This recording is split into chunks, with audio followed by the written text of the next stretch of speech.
I consider myself almost like a maestro. It's an orchestration. Speaker Emerita Nancy Pelosi visits our studios to discuss the art of her power, her ability to keep Democrats together to pass big pieces of legislation. I could hear them saying, "You should see what she did to me. You should see what she did to me." And how the attack on the Capitol impacted her staff. What do you see in their eyes? Trauma, just so traumatized. Plus her role in President Biden's decision to end his campaign. If I stayed in the race, that would be the topic. You'd be interviewing me about why did Nancy Pelosi say. There are some critics who say that this was a coup. Well, I think that they're stupid. Plus, what it's like negotiating with Donald Trump. Trump calls you a killer. What word would you use to describe him? Grotesque.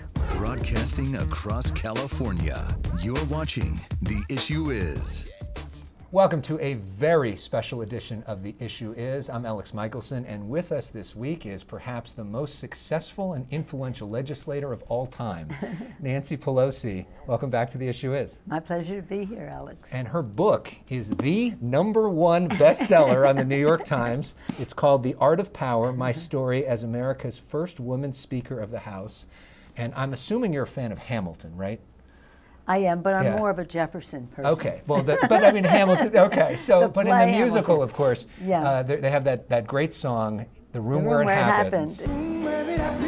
And this book takes you inside the room where it happens, and some of the most important historic moments of the last 20 years, as you served as speaker and leader, and even beyond that as well. And I loved that it seemed like the premise was everybody else has said stuff about what happened to you, and this is your chance to say what actually happened to you. So there's been a lot that's happened in the room in the last month and a half. If you were writing that chapter of what's just happened in our country, how does that chapter go? Well, that's for another book, another time. Right now, how it goes is that we have to win the election, and that was the urgency of some of the decisions that were made then, because we do believe that this is a very different kind of election. It's not as if we're running against George Bush or Mitt Romney or Bob Dole. We're running against someone who has, in my view, disrespected the office he held and dishonored the oath of office he took. And so your thinking was that at this point, Joe Biden couldn't win the election, and that's why there needed to be a change. Well, no, quite frankly, Alex, it was more with the campaign as it was going forth. We needed a different approach. And the campaigns are something that first you make a decision to win, and then you make every decision in favor of winning. And sometimes that is reevaluating the approach that you're taking. And I wanted the campaign to be more, shall we say, on a path to victory. It didn't mean we had to change the candidate. That was the decision the president made. Right now, as you saw with the change in the, shall we say, the dynamic in the last few weeks, we're on a path, but it's hard. You have to, I say the 3 M's, you have to mobilize and own the ground. So you get out every possible vote. You have to have a message that is bold and progressive, but not menacing. It's unifying for the country. Mobilization message, and the 3rd M is money to get the job done, and largely from small donors. You have to have 3 no's: no wasted time, no underutilized resources, and no regrets the day after the election that we could have done more. Is it fair to say you think that the Democrats have a better chance now at winning the House and winning those close congressional districts with Kamala Harris at the head of the ticket as compared to Biden? Yes, there's been tremendous enthusiasm. And one of it was that so many young people were not enthusiastic about voting. They see 2, shall we say, older people, both younger than me, but I am, but nonetheless, 2 older people. They're like, what? And so, yes, there's much more enthusiasm among young people. And in California, you've seen the numbers are so different for young people, LGBTQ, Asian American, Hispanic, and black voters who were more lethargic about these 2 guys, but now they're very excited about her. So once again, you were right. Well, I don't know. We'll see. We have to win. We have to win, and it's not easy. And I keep saying to people, it is not easy. And so he made that decision, and by all reports, you haven't spoken with him since, right? No, that's only Yeah. been about 3 weeks, so have that's you not a long time. Have you spoken with the vice president since? Oh, yes. Yes, I'm And what have those conversations been Well, like? we've had our big event in San Francisco. In Yeah. 4 days, we raised over $13 million for her campaign, so it was pretty exciting. I introduced her at that event. You know, there are some critics who say that this was a coup. They say that that Kamala Harris didn't get any votes in the primary, even though she was on the ticket. She wasn't the head of the ticket, and that it's anti-democratic for this to happen. What do you say to those critics? Well, I think that that's stupid. I think it's really stupid. Why is that? Yeah, that's really stupid. He decides not to run. She puts her name out there. Anybody else could have put their name out there too. They didn't. The president endorsed her. That was a big boost, of course. But the word coup, unless they don't know what that word means, it's really a dumb statement for them to make. She's a daughter of San Francisco. Well, at the Bay Area. She yeah. grew up in Oakland. Yeah. She succeeded in San Francisco. And you know, when you started in Congress, there were 12 Democratic women. That's all. Now there are 94 Democratic women.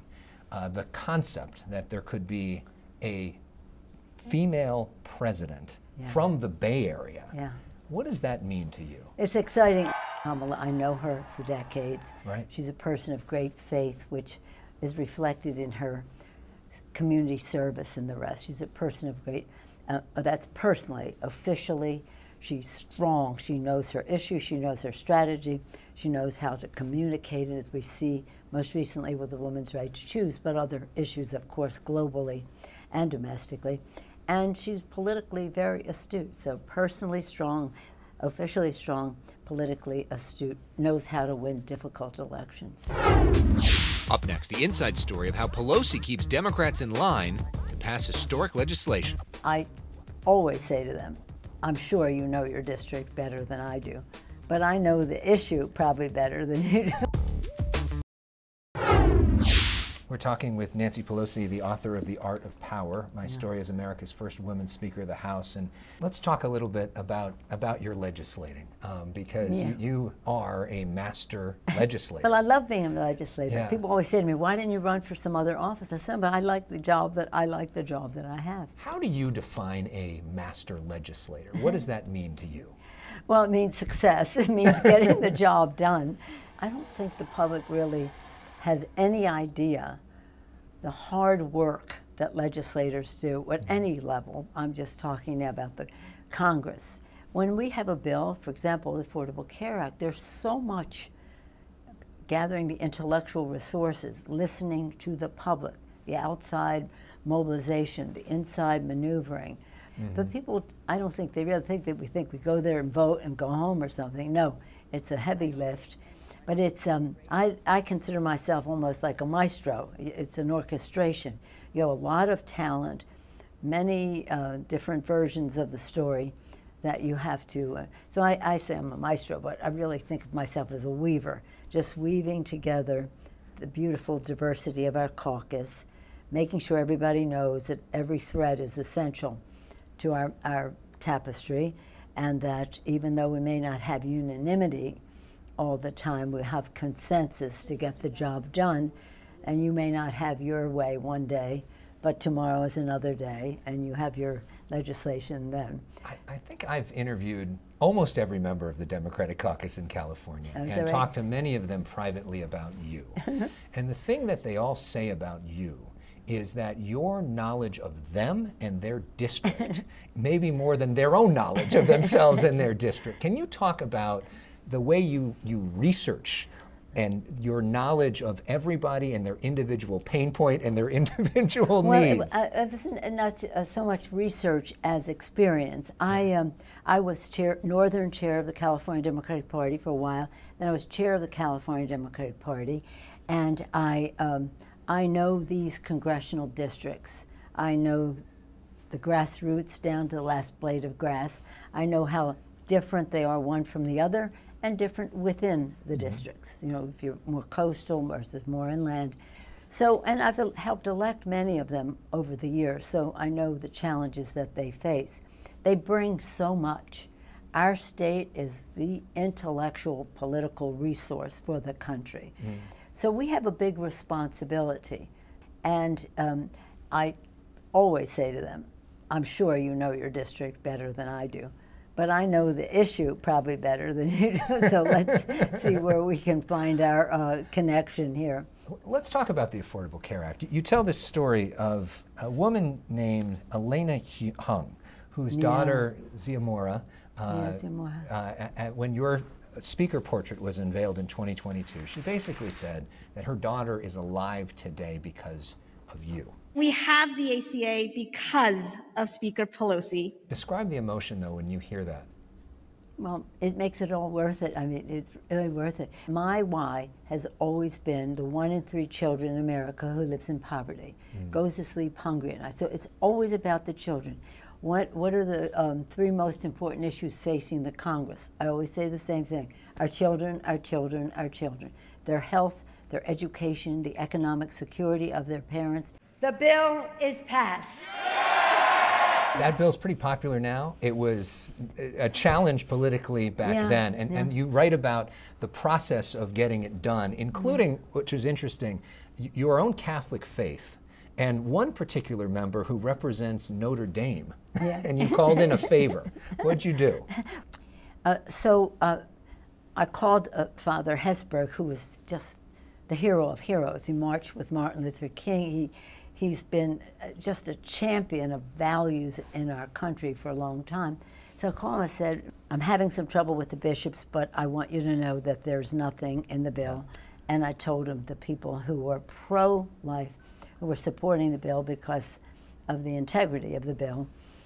And I said, but I need to, what can I do to help? I said, well, Joe Donnelly, we need your support there.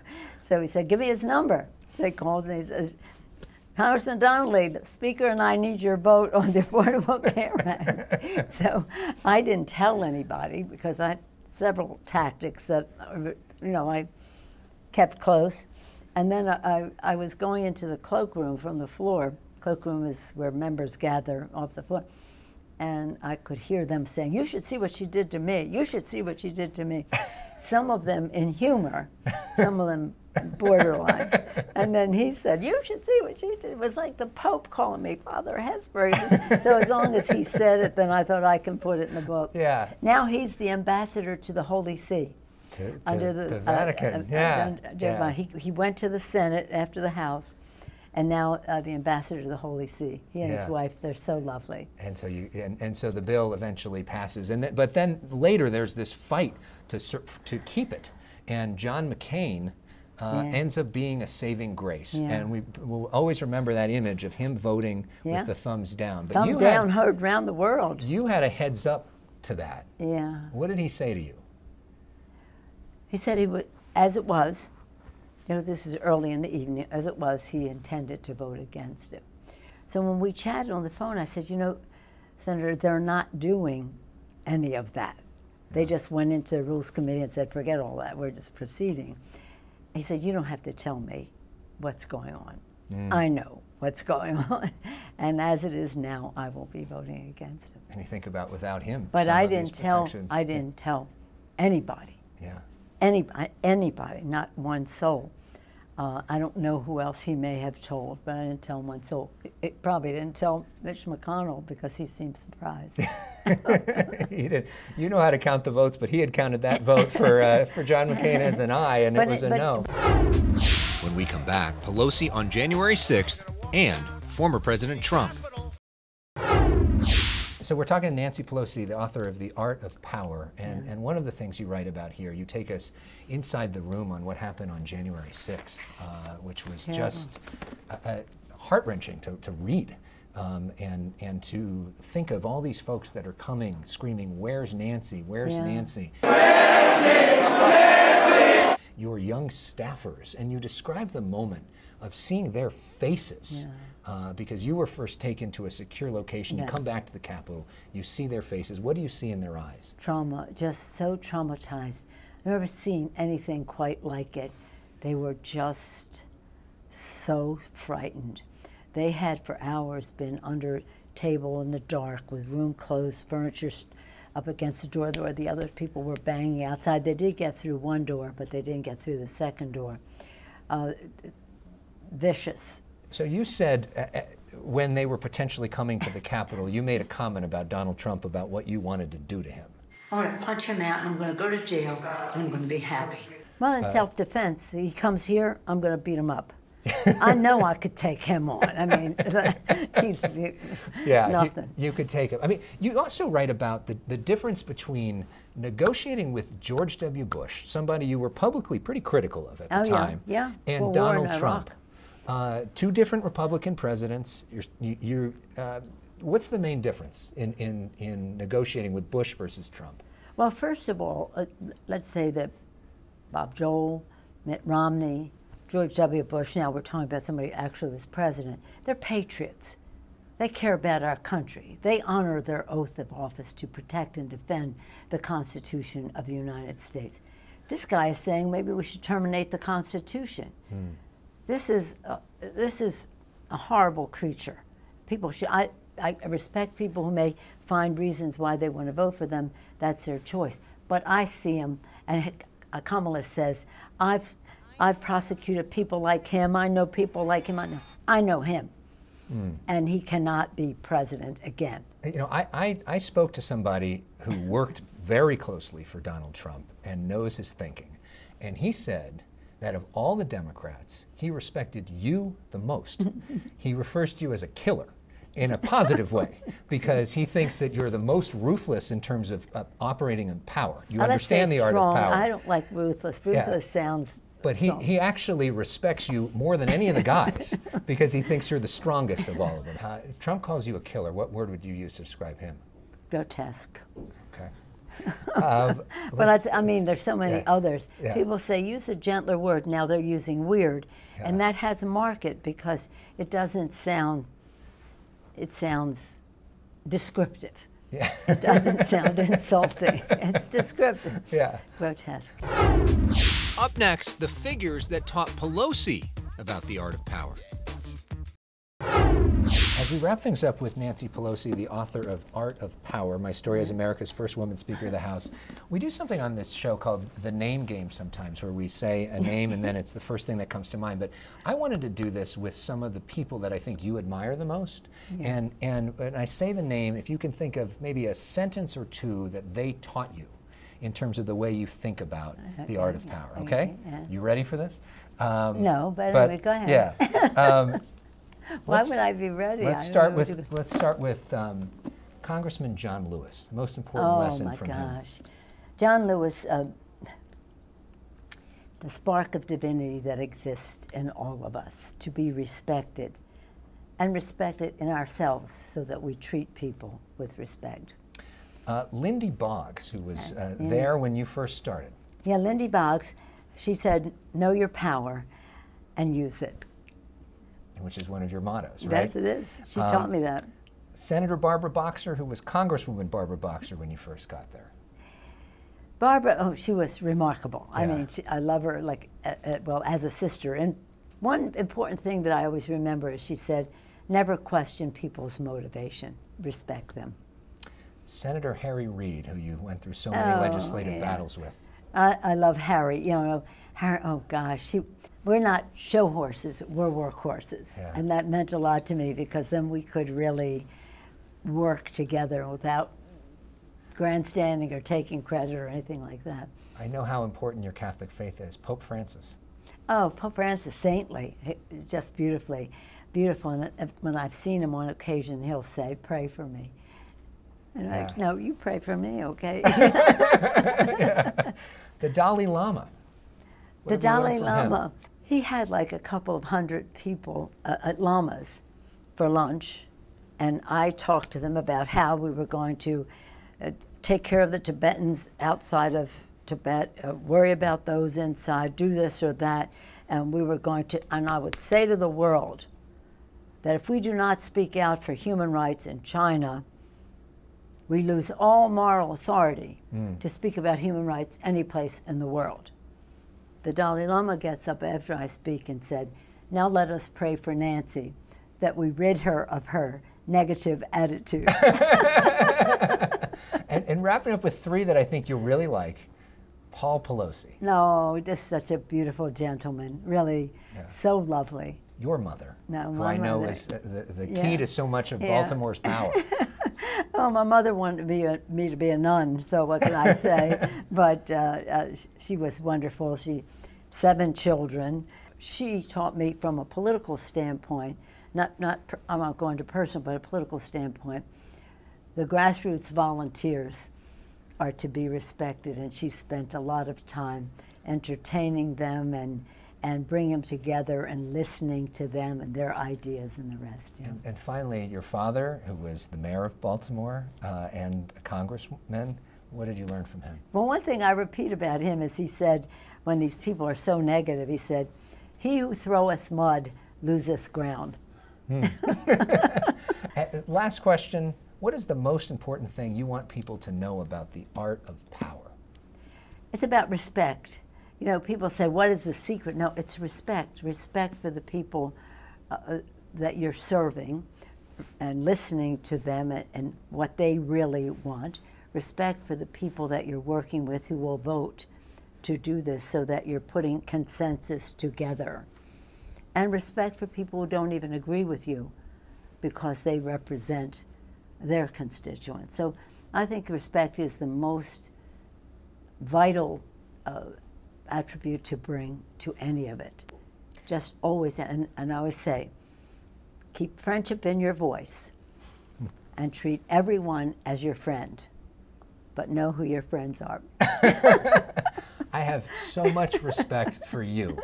And thank you for a class on being a master legislator with the greatest teacher. Thank you. Nancy Thank Pelosi, you so much. thank you very much. Thank you for watching this very special edition of The Issue Is. We'll see you next week.